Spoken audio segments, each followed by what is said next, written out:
ชนเผ่าจามสาธารณรัฐสังคมนิยมเวียดนามส่งความเชื่อมั่นถึงวันมหกรรมของประเทศปัจจุบันทั่วสาธารณรัฐสังคมนิยมเวียดนามกำลังมุ่งหน้าไปสู่วันเลือกตั้งผู้แทนสภาแห่งชาติสมัยที่16และผู้แทนประชาชนขั้นต่างๆในวาระปี2026 2031เฉพาะแขวงหัวเป็นแขวงที่มีชนเผ่าจามอาศัยอยู่จำนวนหลวงหลายประชาชนก็กำลังมุ่งหน้าไปสู่วันเลือกตั้งด้วยความเชื่อมั่นอย่างลึกซึ้งต่อผู้แทนที่เขาเจ้าเลือกเพื่อให้บรรลุเจตจำนงและบรรลุตามความมุ่งมา่ปรารถนาของประชาชนอย่างแท้จริงด้วยความเชื่อมั่นนั้นผู้มีสิทธิ์เลือกตั้งอยู่เขตชนเผ่าจามหลายคนกำลังร่วมแรงร่วมใจกันเข้าในการกาเกียมใส่วันเลือกตั้งอย่างคึกคืน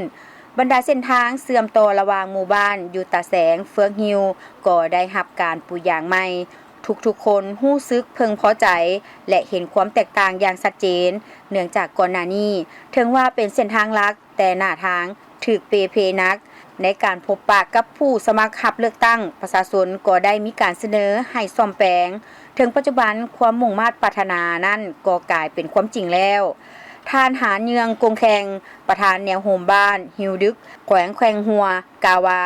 ความเชื่อมั่นต่อผู้แทนประชาชนแม้นเริ่มจากเรื่องน้อยๆเช่นนี้ดังนั้นชาวบ้านจามยิ่งคาดหวังต่อวันเลือกตั้งสมาชิกสภาแห่งชาติที่กำลังจะมาถึงเพื่อเลือกเอาผู้แทนที่สมควรและรับใช้ประชาชนอย่างแท้จริงท่านหลิววันทิงคณะกรรมการศาสนาจามเป็นผู้หนึ่งที่เอาใจใส่ติดตามข้อมูลข่าวสารเกี่ยวกับการเลือกตั้งเป็นประจำเพิ่นได้ถ่ายทอดให้ทุกๆคนในครอบครัวถึงว่าจะอยู่ไสหรือเฮ็ดเวียกหยังก็ตามต้องเบิ่งเวลาไปใช้สิทธิ์เลือกตั้งเพราะผู้แทนที่เลือกจะเป็นผู้แทนของพวกเขาประชาชนชนเผ่าจามอยู่แขวงหัวมีหลายกว่า 64,000 คนย้อนมีการผันขยายบทบาทของผู้มีฐานะตำแหน่งในท้องถิ่นข้อมูลเกี่ยวกับการเลือกตั้งได้เข้าถึงประชาชนอย่างทั่วถึง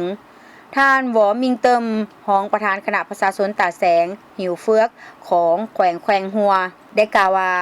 ประชาชนชนเผ่าจามจะมุ่งหน้าไปสู่วันเลือกตั้งด้วยการศึกษาข้อมูลผู้รับสมัครเลือกตั้งอย่างละเอียดเพื่อเลือกเอาผู้ที่มีคุณธรรมและมีความสามารถความเชื่อมั่นนั้นถูกฝากไว้ในบัตรเลือกตั้ง